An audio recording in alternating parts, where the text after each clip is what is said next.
CPM Thiruvananthapuram ഘടകത്തിലെ വിഭാഗീയത നിരീക്ഷിക്കാൻ പാർട്ടി പ്രത്യേക സംവിധാനം കൊണ്ടുവരും. മുഖ്യമന്ത്രി പിണറായി വിജയനും സ്പീക്കർ ഷംസീറിനുമെതിരെ ഗുരുതര ആരോപണങ്ങൾ സിപിഎം ജില്ലാ നേതൃയോഗത്തിൽ ഉയർന്നു.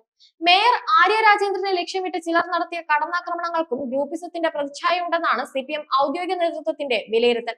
വിഭാഗീയത തകർക്കാൻ സിപിഎം അച്ചടക്ക നടപടികളും ശക്തമാക്കും.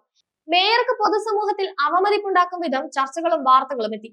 എങ്ങനെയാണ് ഇത്രയും രൂക്ഷമായ വിധത്തിൽ വാർത്ത ചോർന്നതെന്നും പരിശോധിക്കും. പൊതുമരാമത്ത് മന്ത്രി മുഹമ്മദ് റിയാസിനോടുള്ള പകയാണ് യോഗങ്ങളിൽ നിറഞ്ഞത്. റിയാസുമായി അടുത്തു നിൽക്കുന്ന സിപിഎം MLA ആണ് സച്ചിൻ ദേവ്. സച്ചിൻ ദേവിനെ മന്ത്രിയാക്കുന്നതിന് റിയാസ് ശ്രമിച്ചെന്നും അത് നടക്കാതെ പോയെന്നും വിലയിരുത്തലുണ്ടായിരുന്നു. ഇതിന് പിന്നാലെയാണ് തിരുവനന്തപുരം ജില്ലാ നേതൃയോഗങ്ങളിൽ സച്ചിദേവിന്റെ ഭാര്യ കൂടിയായ ആര്യ രാജേന്ദ്രനെതിരെ വിവാദം ഘടിപ്പിച്ചത്. പലതും അതിരുവിട്ട അഭിപ്രായ പ്രകടനമാണെന്ന വിലയിരുത്തൽ സജീവമാണ്. മേയർ സ്ഥാനത്ത് നിന്നും ആര്യ രാജേന്ദ്രനെ നീക്കണമെന്ന അഭിപ്രായം പോലും ഉയർന്നു.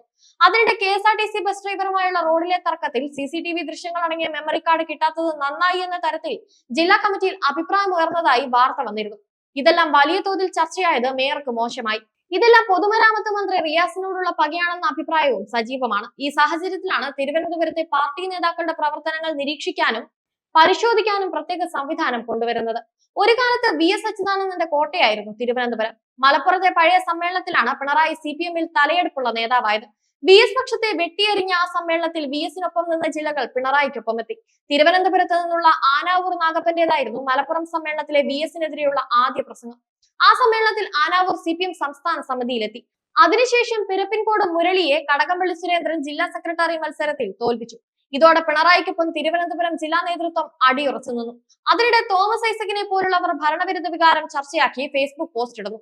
പാർട്ടി വിടുമെന്ന വാർത്ത തള്ളി CPM തിരുവനന്തപുരം ജില്ലാ കമ്മിറ്റി അംഗം കരമന ഹരി രംഗത്ത് വന്നത്. പാർട്ടി വിടുമെന്ന വാർത്ത തള്ളി CPM തിരുവനന്തപുരം ജില്ലാ കമ്മിറ്റി അംഗം കരമന ഹരി രംഗത്ത് വന്നത് തന്നെക്കുറിച്ച് നടക്കുന്ന പ്രചരണങ്ങൾ വാസ്തവവിരുദ്ധമെന്നും CPM-ൽ തന്നെ തുടരുമെന്നും കരമന ഹരി പ്രസ്താവനയിൽ പറഞ്ഞു.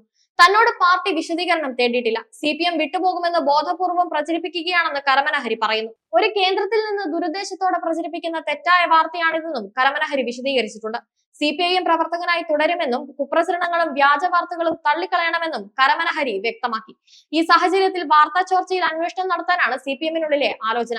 മുഖ്യമന്ത്രി ഇരുമ്പുമറയിലാണെന്നും ക്ലിഫ് ഹൗസിൽ പാർട്ടി നേതാക്കൾക്ക് പോലും കയറി ചെല്ലാനാവില്ലെന്നും അടക്കം മുഖ്യമന്ത്രിക്കെതിരെ ശക്തമായ വിമർശനം ഉന്നയിച്ച നേതാക്കളിൽപ്പെട്ടയാളായ ഹരിക്കെതിരെ പ്രതികാര നടപടി ഉണ്ടാകുമെന്നും ഭീഷണി ആരംഭിച്ചുവെന്നും വാർത്ത പ്രചരിച്ചിരുന്നു.